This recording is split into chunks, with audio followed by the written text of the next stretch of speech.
Good morning, everybody. It's Mike. So I decided that I'm going to start a podcast, and this is my first episode of it. So you have to bear with me while I get it together and figure it out. So a little bit about me. I'm 36. I know, getting old. What can I say about me? I've experienced a lot of different things in life. I don't think that makes me smarter than anybody, but I think it gives me a lot of insight into a lot of situations to be able to give advice or to explore them, which is what we'll kind of do on this podcast. I do have a Facebook page where people just post questions or issues or look for conversation on hot topics. And a lot of topics that we talk about aren't hot topics. They're very, very hard to deal with. And a lot of people don't like talking about them. So we're going to talk about a lot of those things, how we can cope with them, better deal with them, and move forward. So again, the podcast will be called Moments with Mike. Later on, we'll be setting up a number for it. You can call in with your questions or concerns or just to chat. So, just a little bit about my background and why I decided to do this podcast. I was a foster kid, grew up in the foster care system for a while. I was adopted, then unadopted. That's a story we can get into at another time. Like I said, throughout my life, I've experienced and been in situations that I think have profound teaching moments. And I'd like to share and expand on those situations and pass that knowledge along to somebody who maybe needs it or maybe is looking for it or, stuff like that. So yeah, I was born in 87 on Christmas Day. I was born to a woman who at that time was she had a lot of struggles herself with drugs and finding her way in life. So that's the situation that I was born into. I was not in the care of my mother for very long because being a young teenage mother, she was not in a position or place to take care of a very young child, even though she did it for quite a while, like 5, 6 years. So anyway, after that, I was placed into the foster care system where I experienced some of the worst, most devastating times of my life. After that, I was adopted. And I'm just giving you a brief synopsis. Like, as this podcast goes on, we'll get into more and more situations and scenarios. Anyway, I was adopted. Adoption's usually supposed to end up as a happy ever after. This one, unfortunately, did not. The adoption crashed and burned, and it failed 7, 8 years later, something like that. And I again went back into the foster care system where I experienced some pretty tumultuous times, but I also met a lot of people that have taught me some of the most best lessons and the most, I don't even know the word I'm looking for, the most helpful things in life. So we'll get off into that. And I am going to name drop a little bit, but if I do, just know these people have given me their permission to speak their name and speak on them. So I'm not going to start at the beginning. I'm going to start kind of in the middle, like what framed me, what made me me. I guess I'll start at the part where I was aging out of foster care. I was a very young man, And I was leaving foster care. I had got to the age to where they decided that you couldn't stay in the system, that it was time for you to go, in so many words. Um, and at that time, I think it was 17, 18, but they thought I had handled on it enough to leave. And I thought I had a handle on it enough to leave. And so I left, and then I stepped off into this world that was very unforgiving and very, very, very new and very frightening to me. Um, and that's where I started to learn a lot of the lessons that I learned. Um, so somebody asked me a question the other day about, um, they were like, basically, why are they always like, how come they seem to find themselves in these situations all the time where, that are heartbreaking for them, and that they can't find situations, whether it's romantic, just friendship, building close ties with family and friends that worked, that turned out positive. Like they were attracted to negativity and negative was attracted to them.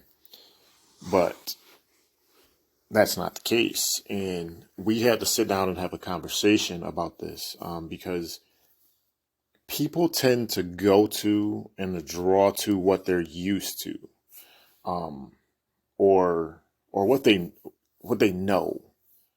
And a lot of people do this subconsciously. They don't think about it. They just go to it, and they put themselves in a lot of heartbreaking and tumultuous situations. And I did go, I went to school for psychology. I read a lot of the books on psychology. It always fascinated me. I had a family member who actually became a psychologist, and I've just always been fascinated with the study. But I'm not just speaking about book work and what I learned in school. I'm, and I'm not speaking about I'm not, or I should say, I'm not just speaking about what I've heard people say or the situations I've seen people in. I'm speaking about uh, actual things that I went through and things that I did. Um, so the reason I say this is because when I was aging out of foster care and I was trying to learn to become my own person, I went through those situations. That was something very classic that I did. I always seemed to involve myself in a situation where it didn't end out the best. It ended in heartbreak or negativity or things along that nature.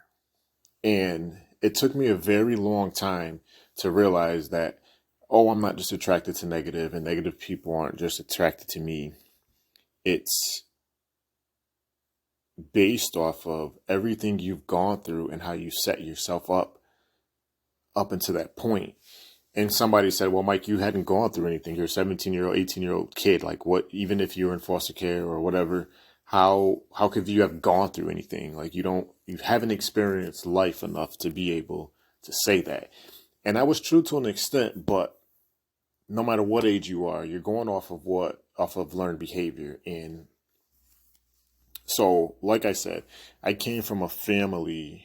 Well, I didn't come from a family. I was adopted into a family, um, where for me, in my formative years, growing up in that experience, there wasn't much, there wasn't much affection or um, interaction like that you would see in families. There wasn't, and it wasn't with everybody. I'm just speaking specifically for me. There was a lot of kids in this family, adopted and not adopted. So there wasn't the, good mornings or um, talks or opening up, or there wasn't any bond or love like that. There just wasn't. I could count on one hand how many times my mother ever told me I loved you. And two of those times was probably in the last 10 years. So as somebody who grew up in a situation like that and experienced that void of emotion, and things like that, when I came on my own and I tried to step out on my own and live my own life, I was always subconsciously seeking out love where it wasn't available, whether that's um, in a romantic relationship, in a friendship. And what I mean by that is, um, okay, I know this woman's not emotionally available, but I'm gonna make her emotionally available, or I'm gonna do everything I can until I change how she is. I was basically setting myself up for failure, basically setting myself up to be put in situations that were destined to fail, no matter what. Um, because I'm seeking something, especially love, where it's not available, or loyalty, or friendship, or compassion, or companionship, anything. I'm seeking those things where it's not available. Um, and I wanted it to be available, in my formative years. I wanted that. Everybody, human being, longs for that. So then when you get the opportunity, you go looking for it. Um, it's just I didn't learn in a healthy manner, so I'm looking for it where it's not available. And that's one of the biggest things in relationships today. We see so many people who hang on and they can't figure out why the relationship isn't working or why they can't get through to somebody, because you're seeking something that's not available where you're looking. And you're never going to be any good to anybody, if you can't see that, address that, and then start taking the steps to fix it. And again, the steps are very, very tough. It's not something that's going to happen overnight, but that's a huge problem in relationships today. So another thing, um, that I used to do when I was stepping out on my own, trying to figure out this thing called life, that was ultimately my demise in relationships. And again, let me clarify, when I say relationships, I am not just speaking about romantic relationships or, you know, having sex with a woman or anything. I'm talking about relationships in general. You have a relationship with your mother, you have a relationship with your siblings, you have a relationship, um, with a spouse, you have a relationship with your kids. So when I say relationships, in this sense, I'm talking about relationships in general across the board. Um, and some of the things that I came across, or the things I did, and the reason they failed and they were never successful. Um, and before I go on, let me just say this: I was not a very, um, relationship driven person. I ran from relationships. They scared me because they evolved a level of emotion and trust and love that I had never experienced, and I was scared to give. I was terrified to give. I was not okay with being vulnerable to that extent. So I was always going in them in the wrong mindset anyway. But when I was in them, these are the things I learned that ultimately led to their demise. And things like that. So I already said, looking for love, affection, attention, companionship, loyalty, all that type of stuff where it's not available. But another big thing that I had is I did not open up to people. Um, I isolated myself whenever things went wrong. I isolated myself. I withdrew. I got quiet. I shut down. I didn't talk. So my sister, Jessica, she passed away in 2019. Her mother became like my mother. Like, she was the one person that I could go to, and my grandmother, which is her mother. I call them family because they have literally been there for me. The only people that have been there for me to that extent. And no matter how many times I tried to destroy that relationship, I couldn't, because they knew what what was wrong with me. They knew that I needed somebody to be patient and to not give up on me. I knew that in the back of my mind, but I was still determined to destroy it, and they never walked away, and they never gave up. Um, so shout out to my mother Tamika, and shout out to my grandmother Dee. So I'll just say that. But anyway, so what I was saying was, the reason I brought them up is because my mother and grandmother always checked on me. Always, they knew I made brainhead decisions. They knew that I didn't um, that I didn't open up very much, and they knew I needed support. And anytime something went wrong, I'd go quiet. I'd go silent. I'd go ghost, and they'd know something was up. And they try to reach out to me, to help me, to talk to me, and see where I was.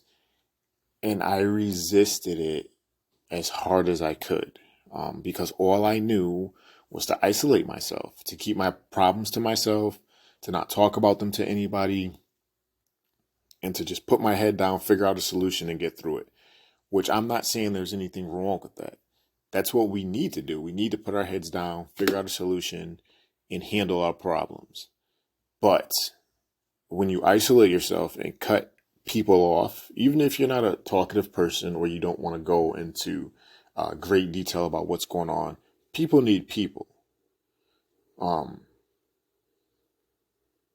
and in any healthy relationship, and again, when I say relationship, I'm using it in the sense of mother, father, grandparents, siblings, relationships, friends. That's what I mean when I say relationships. I mean, people need people. In order for it to be healthy, in order for it to last, you have to be able to be vulnerable to an extent. You can't always go in and shut yourself off and isolate yourself from people. And that's was my go-to. Something I struggled with to this day, still struggle with. Not as bad as I used to, but still struggle with. Um, and then another thing, um, people that are are like craving or starving attention or want these relationships so bad have a tendency to always be there for other people. But then, when people give them that attention or want to be there for them, they're like, it's like they're invisible. Like you don't want to say things that you like or things that you enjoy, um, because you don't know how, you don't know, you don't know where to start. You don't know what to do. Um, that's another thing I did, is I wanted to be there for people. I wanted to be seen and everything. But when it came time for people that genuinely tried, I froze up. I didn't know what to do. Um, and that's never healthy. It just leads to the impression that you don't want to open up, that you don't want to talk to nobody. And these are just things that people who, or children or young people in their formative years who grow up, like, I don't know if feeling lonely is the word, but without certain affection, without certain attention, that they tend to do as an adult. Another thing that people tend to do is blame themselves when other people hurt them. That's a big one. Um, you go like, what did I do wrong? Well, maybe now was a bad time to talk or approach. When really that other person did wrong. You're allowed to be hurt. Well, I take that back. You're allowed to feel hurt when somebody hurts you. You're allowed to process those emotions. You're allowed to be okay with the fact that somebody hurt you and it's not your fault. I want to clarify. I wasn't saying you're allowed to be hurt, like people are allowed to hurt you, like physically or anything like that. I'm just saying that you're allowed to feel the emotion of being hurt, without it being your fault or something that you created. A lot of us are very, very prideful. I'm a very prideful person. So when I'm hurt, instead of being like, okay, hey, this person hurt me, I didn't deserve that, I would usually be like, well, I allowed it. I should have did this or I shouldn't have did that. Which is good to hold yourself responsible, but you can't hold yourself responsible for actions that other people take. And adults who grew up in situations like that tend to do that, which will never work in a relationship. It will never work. Again, you guys know what I mean when I say relationships. It'll never work because one of the dangers you run is letting the other person think that it's okay now, and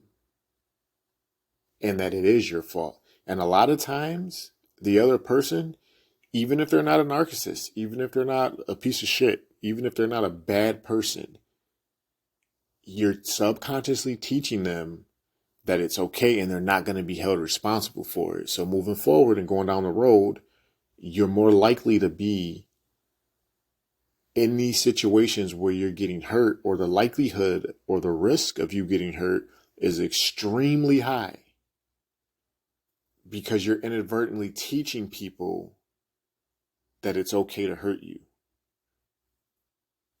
Even though that's not your intention, you can do it. It's a very dangerous thing to do. And that's across all relationships. You can let a spouse walk all over you, or a partner, treat you any kind of way, disrespect you, talk to you any kind of way, not respect you. Friends do the same thing, family members. So you got to be very, very careful about blaming yourself when other people hurt you. Have you ever met somebody that's known by everybody, but they still like really don't have any real friends or deep connections? That's one of the things. So on the flip side of that, we have to get into a mindset where we're okay talking about our problems. Like, we have to get to a place where we address the issues that we have. We understand how they're affecting us and that they're not good things. Like I said, some of these conversations will be tough. Some of them will be extremely difficult to listen to, especially when we get into experiences like my experiences, or the experiences of our guest, which we will again. So this is all new. This is our first ever episode. Hopefully this becomes a huge success. And in 10 years, we're listening to this like, man, I remember when Mike first started this in January of 2024. So we're gonna try to get on that level. Again, this is a tester. Thank you so much for joining me, and giving this a try. I don't know how it's gonna work. I think we're gonna start off with maybe one episode a week or maybe a day. I don't know. I work a lot, so might not be able to do it every day, but I'm going to try. And like I said, I'm going to get a page set up where you can submit questions, things that you want to talk about, conversations you want to hear. We're going to have guests come in, speak with us, and talk with us, and give their views. We're going to try to get different views on different situations on the entire spectrum. So, and these podcasts will be probably 30 minutes long. Starting off, just a little teaser, put our foot in the water, see what happens. Again, thank you so much for listening to Moments with Mike. I'm going to get this posted on Facebook, Instagram, all across the social media spectrum. I'm so excited about this. Can't wait to hear from you and to grow with you and to do this thing called life. Moments with Mike.